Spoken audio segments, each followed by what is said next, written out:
Greetings, everybody. I want to welcome you here to Prog Monster. My name is Murph. I am the host of this show, a show dedicated to progressive rock and other forms of rock music.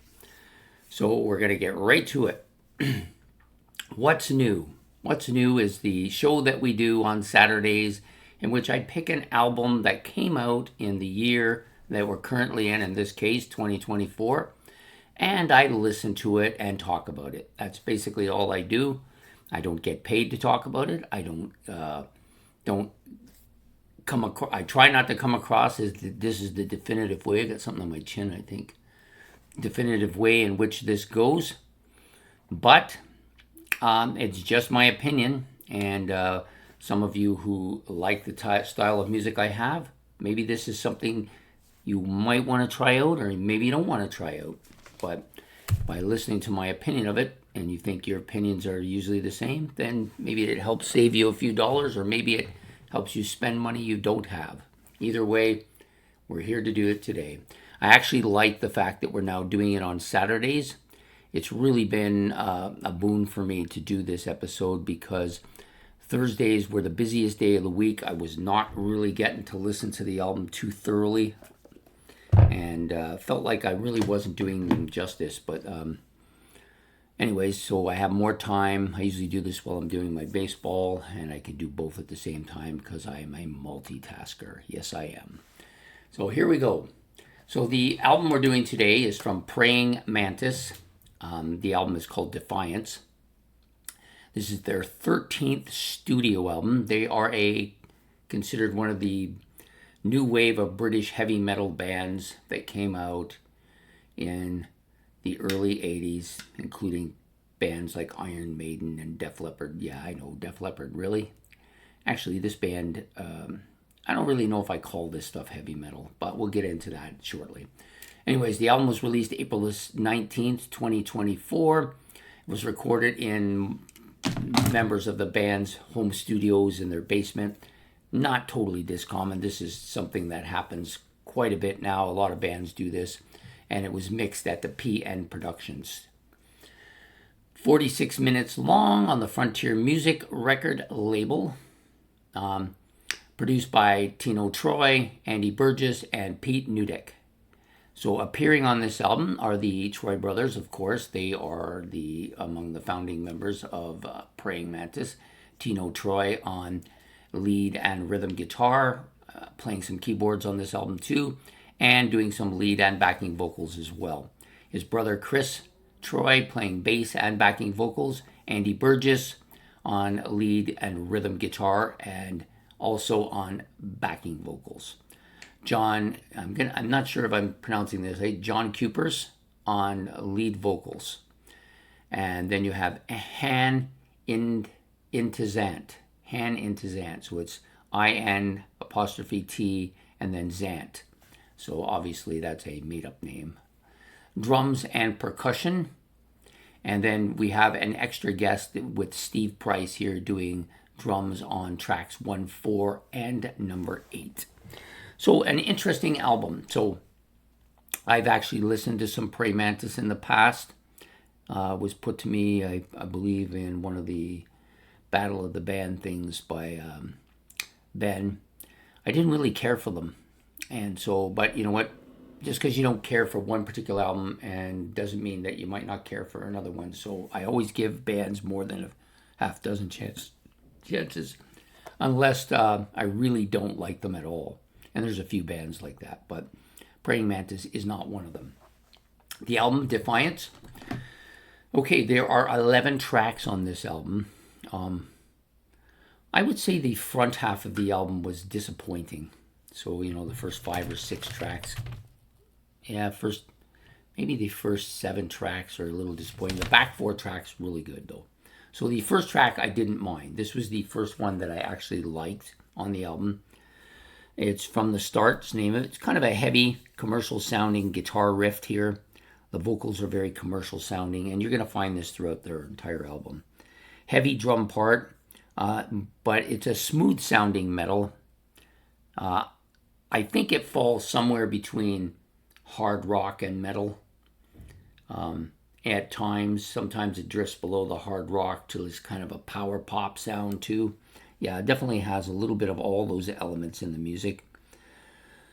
Not a bad track though. I didn't mind it. The next song out, Defiance. This was the first kind of below the belt, we'll call it, song. I didn't really care for this one.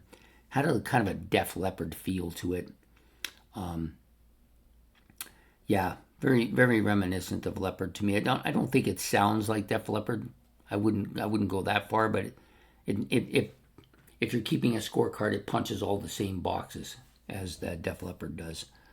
The vocals are smooth again. The album is smooth throughout the entire song. Melodic, pop-like metal, I think I would call this track. So I didn't care for this one.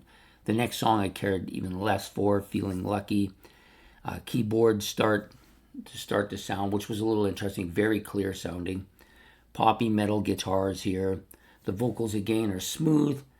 And there's very heavy production giving it this very commercial sound to it. The next song... Yeah, so it rose a little bit above the board here. I Surrender. Not a bad tune. Heavy riffing here. But again, kind of a pop metal sound. Vocals are very smooth and commercial sounding. The up to this point, the album sounds very commercial. Gets a little, and then you get the next track, which is absolutely, I think, the worst track on the album. Forever in My Heart. Very ballad-like. Even sounds like a ballad song, doesn't it? Slow, melodic, commercial solo in it. This whole song is very ballad-like. I guess it's their attempt to capture a different audience. I didn't care for the track, so I'm just going to not say too much about it. Next two tracks are a little on the weak side, but are not terrible songs. But neither of them, I think, are very good either. Never Can Say Goodbye, kind of a heavy song, but still very poppy metal. The drums, I thought, were good on this track, maybe the best part of this particular track. The next track, One Heart, another kind of a weak song, vocally dominated, very smooth, very commercial sounding. This is getting to be repetitive, I know. Poppy riff, and it does use some keys on this, so adds a little bit of a different flavor to it. So up until this point, I'm thinking that I don't really like this album. But then it gets better after that. The last four tracks, I think, pull it above board. The next one, Give It Up. Catchy opening riff, but a heavy pop. Kind of an emotional rock song. More emotional than most of the first half dozen songs or so. So I did like this track. Night Swim, another track I did like. Slow melodic song. Got a little bit of a ballad feel to it, but not a bad feel to it. Very clear sounding. I thought the vocals were excellent as well. Standing Tall. This may be my favorite track on the album. It's also one of the longer tracks. I think it might actually be the longest track on the album. Yes, it is. It's the longest one, just over 5 minutes.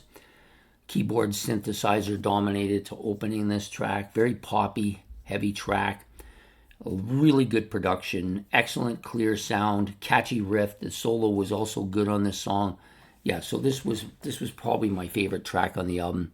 I don't think it's a knock it out of the park home run song, but it's better against the rest of the songs. It looks really good. And then the last track I also liked, maybe not quite as much. It was also the next longest track on the album. Heavy poppy track, guitar dominated. The vocals once again were strong, clear, poppy, and very commercial sounding. Lots of solos on this particular track. And it's a bit of a heavier track, too, overall. So the overall sound of the album, very commercial. A very commercial metal sound. If I was to call it metal, I would say it's like the hair metal of the 80s. But it doesn't really sound like those albums, but it falls within that commercial sound. It has its own kind of sound. I think it's a little bit different than them. Vocals are clean and clear and strong. He's got a strong voice. Perfect for this type of music. The production was excellent, very good production, but it has a very commercial sound. And again, the end side or the back side, the last four tracks or so, excellent tracks. So how do I feel about the album? Well, it's not really my style of metal. I didn't hate it or anything. I did like some of the tracks at the back. It's not something that I personally would probably buy. If I seen it for a couple dollars, I might take it, but other than that, probably wouldn't pursue it too much. However, if you do like that kind of Def Leppard sound, especially the more poppy stuff towards the middle of their career, or if you like, I'm trying to think of another band that really falls into this.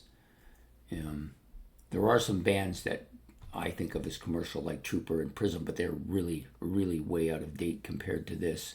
I'm trying to think of some other stuff, but I can't think of anything offhand that really chimes in with me too strongly. Maybe the Magnus album that I did earlier in the year, that may be the closest comparison, although that was heavier and more proggy, a lot more proggy than this. But yeah, definitely if you like that poppy sound and you like that metal kind of commercial sounding metal, you'll like this stuff because it's really well done. So the things I dislike about it the most are also the things that I think make it the best, that make it a good album. So I don't really like the overproduction. I don't really like the commercial sound. I don't really like the poppy kind of guitar solos and stuff. However, those things make this the album that it is. So to take those away wouldn't be anything left. So I think if you like that kind of sound, you will definitely like this album. If you don't like that kind of sound, I wouldn't spend too much time on this album. But overall, not a terrible album. So there you have it. So Praying Mantis' Defiance, released this year, 2024. Pretty good album. Not too bad. I hope you've enjoyed this episode of What's New. If you have, please hit the like and subscribe. That's much appreciated. Any comments about the album? I try to answer everybody if I can. Sometimes I get a series of comments in a row and I miss the bottom one for some reason because it doesn't show up on my board. I do apologize for that, but I try to go back and check everything through my email to see if there's any I missed, and I'll probably do that this week because I think there's a couple people that I missed making a comment towards. Anyways, if you've enjoyed this, please hit the like and subscribe, and don't forget the notification bell, and we will be back next Saturday with another episode of What's New. I think I'm going to be doing the Sycophant album. I watched in the Prog Corner this week, and his take on some of these albums made me think, you know what, he's bang on. I should give this a listen to, and I will. It was an album on my list to do. I just was passing it over for this and that one, but definitely based on what he said, I'm going to give this a listen, and that'll probably be the album I likely do this week. Anyways, I hope to see you next Saturday for another episode of What's New. So you have yourself a good night, and from Prog Monster, goodbye.